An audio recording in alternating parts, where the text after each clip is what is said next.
বিসমিল্লাহির রহমানির রহিম। একজন মানুষ যিনি তখনও নবুয়াত লাভ করেননি, কিন্তু তার প্রজ্ঞা দেখে মক্কার বড় বড় নেতারাও তার সিদ্ধান্ত মেনে নিতে বাধ্য হয়েছিল। কাবা শরীফ পুনর্নির্মাণের সময় হাজরে আসওয়াদ স্থাপন করা নিয়ে যখন মক্কার গোত্রগুলোর মধ্যে তীব্র বিরোধ তৈরি হলো, তখন এমন একটি সিদ্ধান্ত কে দিলেন যার মাধ্যমে বড় একটি রক্তক্ষয়ী সংঘর্ষ থেকে রক্ষা পেল পুরো মক্কা। আর সেই ব্যক্তি পরবর্তীতে কিভাবে মক্কার একজন সম্মানিত ব্যবসায়ী নারীর ব্যবসার দায়িত্ব গ্রহণ করলেন? কে ছিলেন সেই মহিষী নারী যিনি ছিলেন রাসূল সাল্লাল্লাহু আলাইহি ওয়াসাল্লামের প্রথম স্ত্রী উম্মুল মুমিনিন খাদিজা রাদিয়াল্লাহু তাআলা আনহা? আর কিভাবে গড়ে উঠেছিল তাদের সেই পবিত্র দাম্পত্য জীবন? আসুন ফিরে যাই নবুয়াতের পূর্বের সেই মক্কায়, আর জানি কিভাবে আল্লাহ তাআলা তার প্রিয় নবী মুহাম্মদ সাল্লাল্লাহু আলাইহি ওয়াসাল্লামকে ধীরে ধীরে এক মহা দায়িত্বের জন্য প্রস্তুত করেছিলেন। আমাদের সিরাতুন নবীর আলোচনার আজ ষষ্ঠম পর্ব। তো চলুন ভিডিওটি আমরা শুরু করি। রাসূলুল্লাহ সাল্লাল্লাহু আলাইহি ওয়াসাল্লামের বয়স যখন প্রায় 25 বছর, তখন মক্কায় প্রবল বন্যার কারণে পবিত্র কাবা শরীফের দেওয়াল ক্ষতিগ্রস্ত হয়ে পড়ে। কুরাইশ নেতারা সিদ্ধান্ত নেন যে কাবা শরীফ পুনর্নির্মাণ করা হবে। তবে তারা দৃঢ় সংকল্প করেন যে এই নির্মাণ কাজে কোনো হারাম উপার্জনের অর্থ ব্যবহার করা হবে না। সুদ, জুয়া, ব্যভিচার বা জুলুমের মাধ্যমে অর্জিত কোনো সম্পদ কাবা নির্মাণে গ্রহণ করা হবে না, বরং কেবল পবিত্র ও হালাল উপার্জনের অর্থই এতে ব্যয় করা হবে। কুরাইশদের বিভিন্ন গোত্র কাবা শরীফের বিভিন্ন অংশ নির্মাণের দায়িত্ব গ্রহণ করে। নির্মাণ কাজ সুন্দরভাবে এগিয়ে চললেও একটি গুরুত্বপূর্ণ পর্যায়ে এসে বড় ধরনের বিরোধ সৃষ্টি হয়। হাজরে আসওয়াদ পুনরায় তার নির্ধারিত স্থানে কে স্থাপন করবে, এই সম্মান লাভের জন্য প্রত্যেক গোত্র নিজেকে অধিক যোগ্য মনে করতে থাকে। ক্রমে বিরোধ এত তীব্র আকার ধারণ করে যে কয়েকদিন ধরে আলোচনা চললেও কোনো সমাধান হয়নি। ইতিহাসবিদদের বর্ণনায় এসেছে এমনকি কয়েকটি গোত্র যুদ্ধের প্রস্তুতিও গ্রহণ করেছিল এবং রক্তপাতের আশঙ্কা দেখা দিয়েছিল। অবশেষে কুরাইশদের প্রবীণ নেতা আবু উমাইয়া ইবনুল মুগিরা একটি প্রস্তাব দেন। তিনি বললেন, বনু সাইবা দরজা দিয়ে সর্বপ্রথম যে ব্যক্তি প্রবেশ করবেন তার সিদ্ধান্ত সবাই মেনে নেবে। সবাই এই প্রস্তাবে সম্মত হয়। কিছুক্ষণ পর সর্বপ্রথম যিনি প্রবেশ করলেন তিনি ছিলেন মুহাম্মদ ইবনু আবদুল্লাহ সাল্লাল্লাহু আলাইহি ওয়াসাল্লাম। তাকে দেখে সবাই আনন্দে বলে উঠল, হাজাল আমিন রদিনা বিহি হাজা মুহাম্মদ। এই তো আল আমিন, আমরা তার সিদ্ধান্তেই সন্তুষ্ট, এ তো মুহাম্মদ। এটি ছিল নবুয়াতের পূর্বের ঘটনা। তখনও তার উপর ওহী নাজিল হয়নি, কিন্তু সমগ্র মক্কাবাসী তাকে আল আমিন, বিশ্বাস্ত ন্যায়পরায়ণ ব্যক্তি হিসাবে স্বীকৃতি দিয়েছিল। নবীজি পরিস্থিতি গভীরভাবে পর্যবেক্ষণ করে অত্যন্ত প্রজ্ঞাপূর্ণ একটি সমাধান দিলেন। তিনি একটি চাদর আনতে বললেন।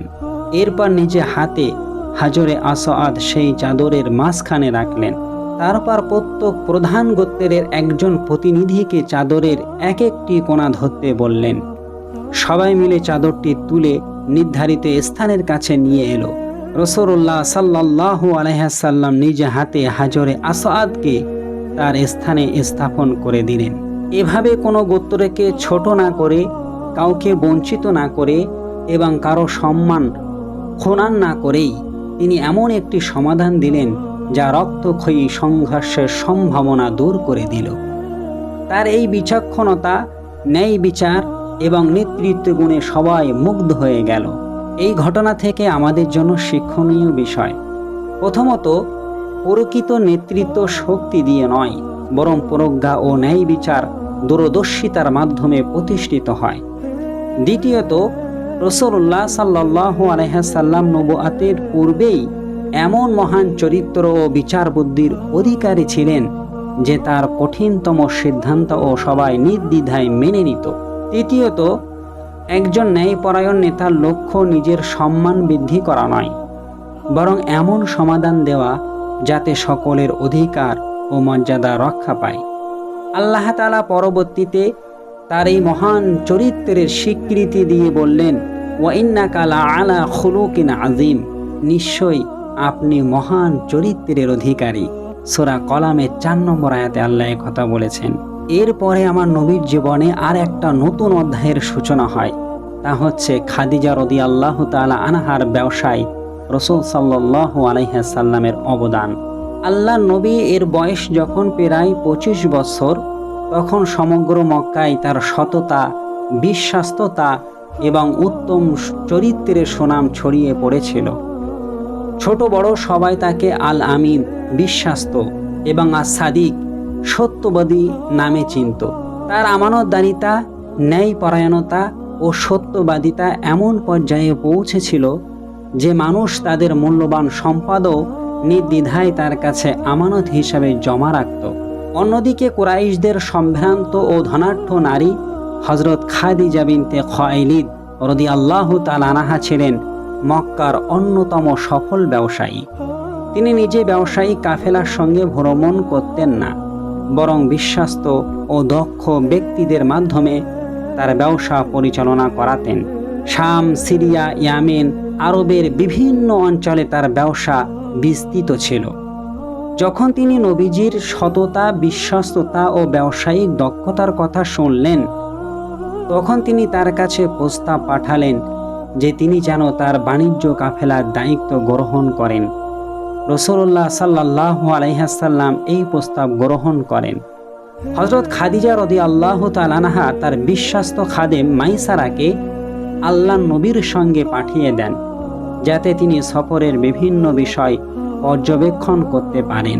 শামের এই সফরে রাসূলুল্লাহ সাল্লাল্লাহু আলাইহি সাল্লাম অত্যন্ত দক্ষতা, সততা ও ন্যায়পরায়ণতার সঙ্গে ব্যবসা পরিচালনা করেন। আল্লাহ তাআলার বিশেষ বরকতে এই সফরে আগের যে কোনো সময়ের তুলনায় অধিক লাভ হয়। ব্যবসায়িক লেনদেনে তিনি কখনো প্রতারণা করেননি, মিথ্যার আশ্রয় নেননি এবং কারো হক নষ্ট করেননি। তার প্রতিটি আচরণ ছিল সত্য, ন্যায় ও বিশ্বাস্ততার উজ্জ্বল দৃষ্টান্ত। সফর শেষে মাইসারা হযরত খাদিজা রাদিয়াল্লাহু তাআলা আনহার কাছে নবীজির অসাধারণ চরিত্র, সততা, নম্রতা ও উত্তম আচরণের প্রশংসা করেন। সিরাতের বর্ণনায় আরও এসেছে, সফরের সময় মাইসারা নবীজির মধ্যে কিছু বিশেষ আলামত লক্ষ্য করেছিলেন, যা তাকে বিস্মিত করেছিল। এসব ঘটনা হযরত খাদিজা রাদিয়াল্লাহু আনহার মনে আল্লাহ রাসূলের প্রতি গভীর শ্রদ্ধা, আস্থা ও সম্মান সৃষ্টি করে। এই সফর কেবল একটি সফল ব্যবসায়িক সফরই ছিল না, বরং এটি ছিল এমন একটি গুরুত্বপূর্ণ ঘটনা যার মাধ্যমে ইসলামের ইতিহাসের সর্বশ্রেষ্ঠ দাম্পত্য জীবন সূচনা হওয়ার পথ প্রস্তুত হয়। এই ঘটনার পরেই আল্লাহর রাসূলের জীবনে আর একটা নতুন অধ্যায়ের সূচনা হয়, যা হচ্ছে আম্মাজান খাদিজার সাথে পবিত্র বিবাহ। শামের সফল ব্যবসায়িক সফর শেষে হযরত খাদিজা বিনতে খুয়াইলিদ রাদিয়াল্লাহু তাআলা আনহা রাসূলুল্লাহ সাল্লাল্লাহু আলাইহি সাল্লামের সততা, আমানতদারিতা, উত্তম চরিত্র ও অসাধারণ ব্যক্তিত্ব সম্পর্কে আরও গভীরভাবে অবগত হন। তার বিশ্বস্ত খাদেম মাইসারা সফর থেকে ফিরে রাসূলুল্লাহ সাল্লাল্লাহু আলাইহি সাল্লামের চরিত্র, ন্যায়পরায়ণতা এবং ব্যবসায়িক দক্ষতার ভূয়সী প্রশংসা করেন। এতে হযরত খাদিজার হৃদয়ে রাসূলুল্লাহর প্রতি গভীর শ্রদ্ধা ও আস্থা জন্ম নেয়। কিছুদিন পর হযরত খাদিজা রাদিয়াল্লাহু তাআলা আনহা তার ঘনিষ্ঠ আত্মীয়া নাফিসা বিনতে মুনিয়া রাদিয়াল্লাহু তাআলা আনহার মাধ্যমে রাসূলুল্লাহ সাল্লাল্লাহু আলাইহি সাল্লামের কাছে বিবাহের প্রস্তাব পাঠান। নবীজি বিষয়টি তার চাচা আবু তালিব ও পরিবারের অন্যান্য সদস্যদের অবহিত করেন। উভয় পরিবারের সম্মতিতে নির্ধারিত সময়ে তাদের পবিত্র বিবাহ সম্পন্ন হয়। বিবাহের সময় আল্লাহ রাসূল সাল্লাল্লাহু আলাইহি সাল্লামের বয়স ছিল 25 বছর এবং আম্মাজান খাদিজা রাদিয়াল্লাহু তাআলা আনহার বয়স ছিল 40 বছর। এই বিবাহ ছিল পারস্পরিক শ্রদ্ধা, বিশ্বাস তাকওয়া ও উত্তম চরিত্রের উপর প্রতিষ্ঠিত এক আদর্শ দাম্পত্য জীবন। রাসূলুল্লাহ সাল্লাল্লাহু আলাইহি সাল্লামের জীবদ্দশায় হযরত খাদিজা রাদিয়াল্লাহু তাআলা আনহা জীবিত থাকাকালীন অন্য কোনো নারীকে বিবাহ করেননি। প্রায় 25 বছর তাদের দাম্পত্য জীবন অতিবাহিত হয়, যা ভালোবাসা, বিশ্বাস্ততা ও পারস্পরিক সহযোগিতার এক অনন্য দৃষ্টান্ত। হযরত খাদিজা ছিলেন সর্বপ্রথম সেই মহান নারী যিনি রাসূল সাল্লাল্লাহু আলাইহি সাল্লামের নবুয়াতের প্রতি ঈমান আনেন। যখন সমগ্র মক্কা তার বিরোধিতা করছিল, তখন হযরত খাদিজা তাকে সাহস, সান্ত্বনা ও সর্বাত্মক সমর্থন দিয়েছিলেন। নিজের সম্পদ, সময় এবং জীবন তিনি আল্লাহর রাসূল সাল্লাল্লাহু আলাইহি সাল্লাম ও ইসলামের জন্য উৎসর্গ করেছিলেন। এ কারণেই ইসলামের ইতিহাসে তার মর্যাদা অতুলনীয়। নবীজি হযরত খাদিজা রাদিয়াল্লাহু তাআলা আনহাকে আজীবন গভীর ভালোবাসা ও সম্মানের সঙ্গে স্মরণ করেছেন। তার ইন্তেকালের পরেও তিনি প্রায়ই খাদিজা রাদিয়াল্লাহু আনহার কথা স্মরণ করতেন এবং তার আত্মীয় স্বজন ও বন্ধুদের প্রতি বিশেষ সম্মান প্রদর্শন করতেন। এটি তার বিশ্বাস্ততা ও কৃতজ্ঞতার এক উজ্জ্বল নিদর্শন। এই দাম্পত্য জীবন থেকে আমাদের জন্য শিক্ষা। এই বিবাহ আমাদের শিক্ষা দেয় যে একটি সুখী দাম্পত্য জীবনের ভিত্তি ধন সম্পদ বা বাহ্যিক সৌন্দর্য নয়, বরং ঈমান, উত্তম চরিত্র, পারস্পরিক শ্রদ্ধা, বিশ্বাস্ততা এবং আল্লাহর সন্তুষ্টি অর্জনের আন্তরিক প্রচেষ্টা। নবীজি ও হযরত খাদিজার এই সংসার আজও মুসলিম পরিবারগুলোর জন্য সর্বোত্তম আদর্শ। আম্মাজান খাদিজা রাদিয়াল্লাহু তাআলা আনহা আল্লাহর রাসূলের জন্য, দ্বীনের জন্য যা কিছু আত্মত্যাগ করেছেন, এর জন্য স্বয়ং আল্লাহ পাক রব্বুল আলামিন তাকে উচ্চ মর্যাদা দান করেছিলেন। সহিহ হাদিসগুলোতে আম্মাজান খাদিজার মর্যাদা সম্পর্কে আমরা জানতে পারি। হযরত খাদিজা বিনতে খুয়াইলিদ রাদিয়াল্লাহু তাআলা আনহা ইসলামের ইতিহাসে এমন এক মহিষী নারী, যার মর্যাদা ও ফজিলত ভাষায় প্রকাশ করা কঠিন। তিনি শুধু রাসূলুল্লাহ সাল্লাল্লাহু আলাইহি সাল্লামের প্রথম স্ত্রী নন, বরং তিনি সর্বপ্রথম ব্যক্তি যিনি নবীজির নবুয়াতের প্রতি ঈমান আনেন। যখন সমগ্র মক্কা তার বিরোধিতায় মুখার ছিল, তখন হযরত খাদিজা বিনা দ্বিধায় বলেছিলেন, আমি সাক্ষ্য দিচ্ছি আপনি আল্লাহর রাসূল। এভাবেই তিনি ইসলামের প্রথম মুমিন হওয়ার সৌভাগ্য অর্জন করেন। নবীজি যখন হেরা গুহা থেকে প্রথম ওহী লাভ করে ভীত স্বতন্ত্র অবস্থায় ঘরে ফিরে আসেন এবং বলেন, আমাকে চাদর দিয়ে ঢেকে দাও, আমাকে চাদর দিয়ে ঢেকে দাও, তখন হযরত খাদিজা রাদিয়াল্লাহু তাআলা আনহা তাকে সান্ত্বনা দিয়ে বলেন, আল্লাহর কসম, আল্লাহ কখনো আপনাকে অপমান করবেন না। আপনি আত্মীয়র সম্পর্ক বজায় রাখেন, দুর্বল মানুষের বোঝা বহন করেন, অভাবীদের সাহায্য করেন, মেহমানের সম্মান করেন এবং সত্য ও ন্যায়ের কাজে মানুষের সহযোগিতা করেন। সহিহ বুখারীর 3 নম্বর হাদিস। এই কথাগুলো প্রমাণ করে যে নবুয়াতের পূর্বে থেকেই রাসূলুল্লাহ সাল্লাল্লাহু আলাইহি সাল্লামের মহান চরিত্র সর্বজন স্বীকৃত ছিল এবং সর্বপ্রথম তার এই মহান চরিত্রের সাক্ষ্য দিয়েছিলেন হযরত খাদিজা রাদিয়াল্লাহু তাআলা আনহা। এরপর হযরত জিবরাইল আলাইহিস সালাতু ওয়াস সালাম আল্লাহ তাআলার পক্ষ থেকে হযরত খাদিজার জন্য এক বিরল সুসংবাদ নিয়ে আসেন। হাদিসের মধ্যে এসে হযরত জিবরিল আমিন আলাইহিস সালাতু ওয়াস সালাম একদিন আল্লাহ নবীর কাছে এসে বলছেন, এই যে খাদিজা আসছেন, যখন তিনি তোমার কাছে আসবেন তখন তাকে তার প্রতিপালকের পক্ষ থেকে এবং আমার পক্ষ থেকে সালাম জানিয়ে দাও, আর তাকে জান্নাতে মুক্তার তৈরি এমন একটি প্রাসাদের সুসংবাদ দাও যেখানে কোনো কোলাহল থাকবে না এবং কোনো কষ্ট থাকবে না। সহিহ বুখারী 3548 নম্বর হাদিসে এই বর্ণনা আছে। এটি হযরত খাদিজা রাদিয়াল্লাহু তাআলা আনহার এমন এক মর্যাদা যা পৃথিবী খুব অল্প সংখ্যক মানুষই লাভ করেছেন। আল্লাহ তাআলা স্বয়ং তার প্রতি সালাম প্রেরণ করেছেন এবং জান্নাতে বিশেষ প্রাসাদের সুসংবাদ দিয়েছেন। আম্মাজান আয়েশা রাদিয়াল্লাহু তাআলা আনহা বলেন, আমি আল্লাহর রাসূল সাল্লাল্লাহু আলাইহি সাল্লামের অন্য কোনো স্ত্রীর প্রতি এতটা হিংসা হয়নি যতটা হযরত খাদিজার প্রতি হয়েছিল, অথচ আমি তাকে দেখিনি। কারণ রাসূল সাল্লাল্লাহু আলাইহি সাল্লাম প্রায়ই তার কথা স্মরণ করতেন এবং তার প্রশংসা করতেন। একদিন আমি বললাম, তিনি তো একজন বৃদ্ধা ছিলেন, আল্লাহ তো আপনাকে তার চেয়ে উত্তম স্ত্রী দিয়েছেন। তখন রাসূল সাল্লাল্লাহু আলাইহি সাল্লাম বললেন, আল্লাহ আমাকে তার চেয়ে উত্তম কাউকে দান করেননি। যখন সবাই আমাকে অস্বীকার করেছিল তখন তিনি আমার প্রতি ঈমান এনেছিল।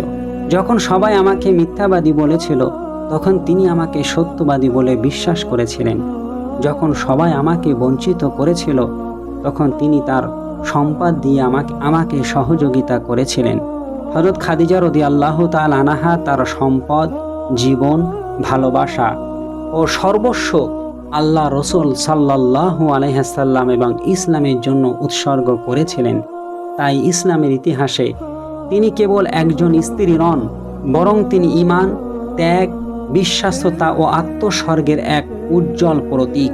এই ঘটনা থেকে আমাদের জন্য শিক্ষণীয় বিষয়, হযরত খাদিজা রাদিয়াল্লাহু তাআলা আমাদের শিক্ষা দেন যে একজন নেক জীবনসঙ্গী কেবল সংসারের সাথী নন, বরং তিনি দ্বীনের পথে সবচেয়ে বড় সহযোগীও হতে পারেন। সত্যর মুহূর্তে যিনি পাশে থাকেন তিনিই প্রকৃত অর্থে উত্তম সঙ্গী।